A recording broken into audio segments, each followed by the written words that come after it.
रहमान रहीम पेंडू life channel के नाल मैं तुहाडा अपना वालीबाल अलाउंसर है अयूब खरल। मेरे नाल मार एजाज भाई मेरे पेंडू लाइफ चैनल इन्हां दे नां ते बनया जी। असीं दोवें रल मिल के मुहब्बतां यूट्यूब वाले नाल सांझ बनाई है जी।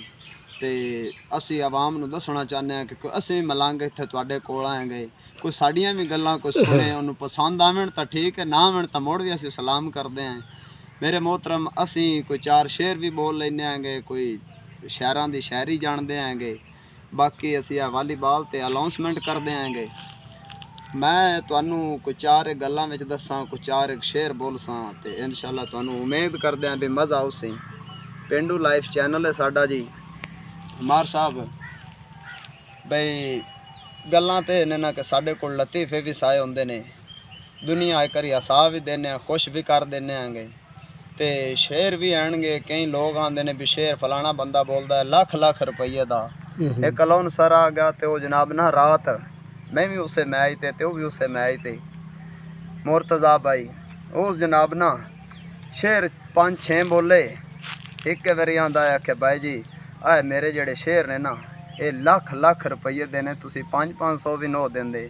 मैं आखा भाई जान तू तो शेर पिया ना लख लख दे, इन्हां शेरां दी कीमत ही काई नहीं।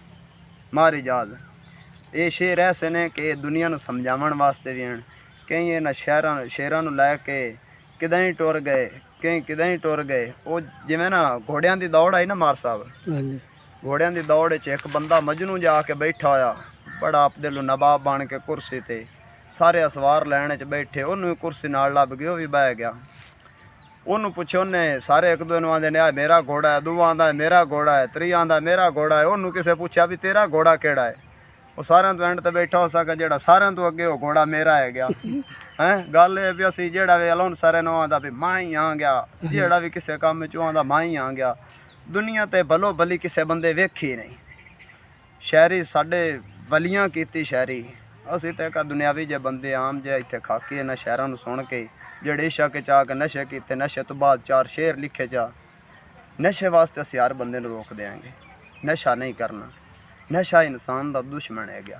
जेड़ा बंदा नशा करदा समझ लो खुदकुशी करदा है, ते खुदकुशी है हराम। ये मेरे मालिक दा फरमान है जी। शेर ने कोई 2-3 वो असी इंशाअल्लाह पेश करसां। अज दोस्तों की गल है कि अज हर कोई वेंदा है अपने सिद्धे रह जग ते असल बिलप नहीं। वड्डे औखण पारे सांग्यां दे वेण सोचियां सीना ठप नहीं, ते वेस ना ही खलाक नमैशी ते बां कहीं दी उलेर के नप नहीं। भावें दर्द मसीह ते चरांदे होवन फितरत बदलेंदे सप नहीं। ए जेड़े दोस्त होंदे ने ना, जेड़े नशा ते लाउंदे ने, वो दोस्त नहीं होंदे। सप दी फितरत वाली तुहानूं गल दस्सीए, वो दोस्त नहीं होंदे, वो दुश्मन होंदे ने। उन्होंने आपां लोग आप दे लू कोशिश करते हैं कि इन्हों चुड़ियां नाल दुध पिवावीए, लेकिन होंदे वो दुश्मन आएंगे। पहली गल इत्थे मुक्की। दूसरे नंबर ते जे कोई आशिक है ना, उस बंदा ये गल करसी बई सारी जिंदगी जुत्तियां कोल बहाना, आधा दिल जा दे पर तला मुताबिक नौकर नूं दीदार दी कोई तनख्वाह दे। प्या मन मर्जी दे फैसले कर, प्या मन मर्जी दे फा दे। साथे काफ़ी दर्द जहान नूं दसीए, दरबारियां अपने शाह दे। लेकिन ये दीदार अगर वेख्या जाए तो सच्चे पासे टुरीवे तो इसका कोई खाना नहीं लभदा। ते जे आ जेड़े अजकल दे मजनू ते आशिक हैं ना मार साहब, इन्हां नूं वेखिए ना ते आम जी एक चबल जे बंदे नूं कोई भैड़ जी सवाणी नूं आखसण कि दीदार दी कोई तनख्वाह दे। गल्लां सारियां मार साहब झूठियां ने, झूठियां ने गल्लां। अगर शायरी नूं वेखो ना तो शायरी बड़ी कमाल है, ते जे अगर शायरी नूं इस पासे पलटो ना तो बिल्कुल खच ही ने। मैं तो भाईजान तुहानूं यही आखसां भी शायरी नूं शायरी दी समझ लो, ये ना करो भी आशिक ते मशूक दा। ए जेड़े लोग ने ना आ शायरी नूं मशूकां लैके टुरदे, जहन चों गल कढ़ दो। शायरी सच्ची पक्की मुहब्बत हैगी, शायरी नूं मुहब्बत करो तां। वो मार गुलाम मोहम्मद दर्द ही लिखदा है, जो शुरू करदा है ना आंदा सोचता हूँ तुझे वजू करके यूँ तेरा एहतराम करता हूँ। अज मार गुलाम मोहम्मद दर्द की तरफों, शाह मोहम्मद दानिश होरां दी भाई होरां दी तरफों, आकिब सत्यानवी होरां दी तरफों, ये उन्हां दे नां ते अजकल दे जेड़े आशिक लोग ने ना टुरे मंदे ने। लेकिन उन्हां शहरां नूं वेखो, जदों भी वो शायरी करते हैं वजू करके करते हैं।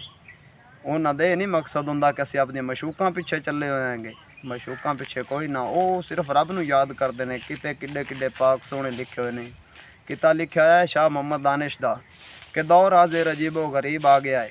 हर मुशायरे तो पहले जड़ा बोलता है, दौर हाजिर अजीबो गरीब आ गया है, काफले हसरतां दे लुटींदे पे हन, खौफ कई नू खुदा दा जरा नहीं रहा, मुर्दियां तो कफाना छिकींदे पैन, नाले बम फटदे पैण विच मसीतां दे, बेगुनाह विच नमाजी मरींदे पैन, करके तब्दील तफसील कुरान दी है, मुसलमान वत भी सदींदे पैन। और 1400 साल बाद वो दौर आ गया है कि बन के बेचैन दिलां दा चैन आ वंजे, सारे आखो जो नरजश दी आ हवोश विच मौला मादी दे रूप विच हुसैन आ वंजे। सलाम मार अपना शाह मोहम्मद दानिश नू मेरे मैं और मार इजाज़ इन्हां दोवां दी तरफों जिन्हां दोस्तां वीडियो वेखी उन्होंने सलाम। अगे लाइक करो, सानू पसंद करो, इंशाअल्लाह अगे असी होर कोशिश करांगे सब तो अच्छी वीडियो गलन वास्ते। अल्लाह हाफिज़।